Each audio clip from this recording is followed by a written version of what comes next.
Kembali di closing market pemirsa, kita kembali menuju Bursa Efek Indonesia untuk melihat penutupan perdagangan bersama rekan Rian Dwiki dan juru kamera Rian Nuryaningsih. Rian, bagaimana kinerja perdagangan saham untuk beberapa menit jelang penutupan ini?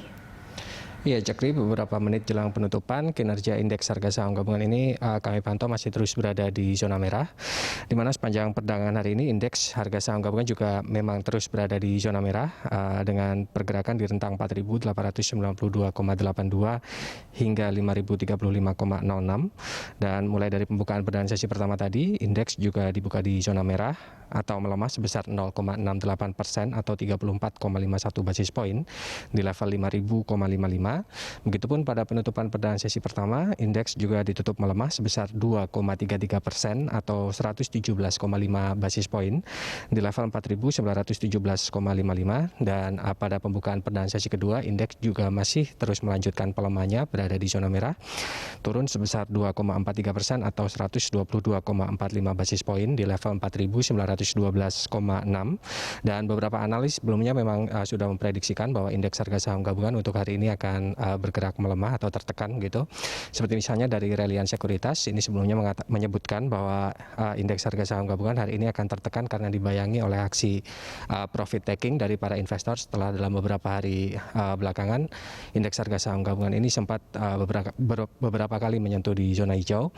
Kemudian ada juga sentimen negatif dari global, di mana Bank Dunia ini memperkirakan bahwa kontraksi ekonomi pada negara-negara berkembang ini akan berada di angka 2,5% untuk tahun 2020.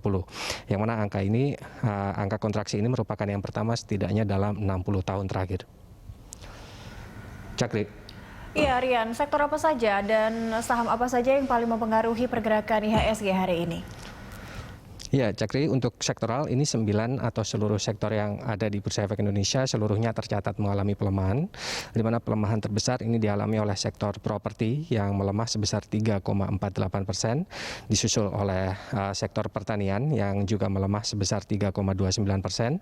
Sedangkan untuk saham, ini saham milik Bank Rakyat Indonesia Tbk dengan kode saham BBRI dan juga saham dari Telekomunikasi Indonesia Tbk dengan kode TLKM ini menjadi penekan utama atas pelemahan indeks pada perdagangan saham hari ini, yang mana saham BBRI ini tercatat turun sebesar 4,98% dan saham TLKM ini juga turun sebesar 0,32%. Dan kami saat ini akan mengajak Anda untuk melihat informasi di papan bursa, Cakri, untuk melihat posisi indeks pada penutupan perdagangan hari ini, Rabu 10 Juni 2020. 1 menit jelang penutupan, dapat Anda saksikan di layar bahwa indeks harga saham gabungan ini masih terus berada di zona merah. Saat ini masih melemah sebesar 2,3% atau turun sebanyak 115,78 basis poin di level 4.919,28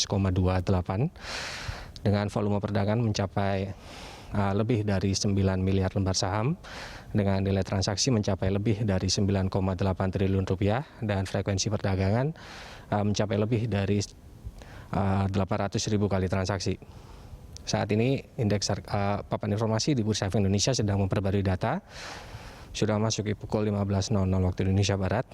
Dalam artian perdagangan untuk sesi kedua ini sekaligus perdagangan untuk hari ini sudah ditutup. Dan ini adalah data yang sudah diperbarui. Indeks harga saham gabungan untuk perdagangan hari ini ditutup melemah, turun sebesar 2,27% atau 114,37 basis poin di level 4.920,68 dengan volume perdagangan mencapai lebih dari 9,7 miliar lembar saham dengan nilai transaksi mencapai lebih dari 10,5 triliun rupiah dan frekuensi perdagangan mencapai lebih dari 811.000 kali transaksi. Indeks sudah meninggalkan level 5.000, di mana dalam beberapa hari dalam minggu ini indeks sempat mengalami penguatan, naik di atas level 5.000 setelah dalam masa pandemi corona ini indeks bahkan sempat terperosok hingga level 3.000. Cakri. Terima kasih Rian Dwiki untuk laporan Anda langsung dari Bursa Efek Indonesia.